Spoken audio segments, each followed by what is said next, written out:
Hi and Assalamualaikum everyone. Welcome to our video. Today in our presentation, we are going to explain to you guys about Newton's law of cooling and warming. First of all, I will introduce to you guys our team members. First, we have me, Sharifah Ashikin binti Syed Arifin. Next is Nur Anatushaira binti Ismail. Lastly, we have Nur Fatihah binti Muhammad Suryadi Amin. Next, let's jump to our introduction for this topic. Newton's law of cooling and warming explains how the temperature of an object changes over time when it is placed in its surrounding environment. It describes how an object cools down or warms up depending on the difference between its temperature and the temperature of its surroundings. This concept is commonly used in real-life situations such as cooling hot food, warming cooked objects, and understanding heat transfer in everyday industrial processes. By studying Newton's law of cooling and warming, we can see how first-order differential equations are applied to model temperature changes and make accurate predictions. Next, we jump to our problem statement. This problem involves the concept of Newton's law of cooling. A small iron rod with an initial temperature of 50 degrees Celsius is immersed in a container of cold water maintained at 5 degrees Celsius. After 15 minutes, the temperature of the rod decreased by 12 degrees Celsius. Using this information, we are required to determine the temperature equation of the rod at any time t, find its temperature after 20 minutes, and estimate its temperature after a long period of time. So, using the information given, let's see how we can solve all the problems. This problem used Newton's law of cooling to describe how the temperature of an object changes over time. The formula we use is T of T equal A e to the power of kt plus Tm. In this formula, Tm represents the surrounding temperature. We are told that the surrounding temperature is 5 degrees Celsius. So, we substitute that into the equation.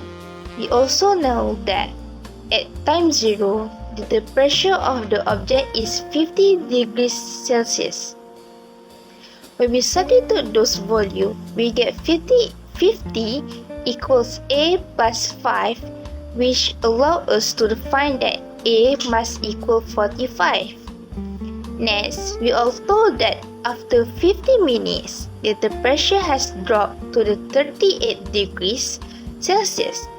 We substitute equals 15 and T of 15 equals 38 into our equation.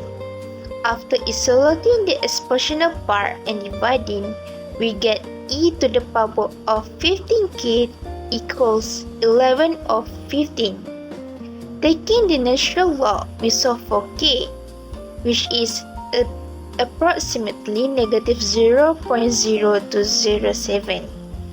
Now that we have both constant, our temperature model becomes T of T equals 45 e to the power of negative 0.0207 T plus 5. We can now use this model to predict future temperature. To find the temperature after 20 minutes, we substitute T equals 20 into the equation. This gives us a temperature of about 34.7 degrees Celsius. We can do the same thing for any time value. As the times get very large, the exponential part of the equation gets closer and closer to 0. This means the temperature approaches 5 degrees Celsius into the long run. So, the object will eventually cool to the same temperature as its surrounding. In conclusion, Newton's law of cooling and warming helps us understand how the temperature of an object changes over time when it is placed in a different environment.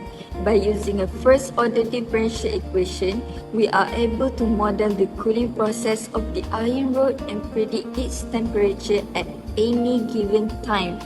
This application shows how mathematical concepts are closely connected to real-life situations such as heat transfer between objects and their surroundings. Overall, Newton's law of cooling and warming demonstrates the importance of differential equations in solving practical problems and making accurate predictions. Last but not least, in order to complete this presentation successfully, several academic and online references were consulted.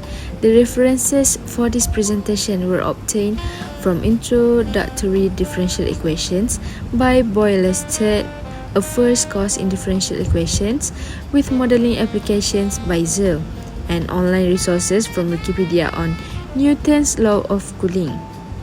These sources were used to ensure accuracy and clarity of the concept discussed. And thank you everyone for watching our video. See you next time.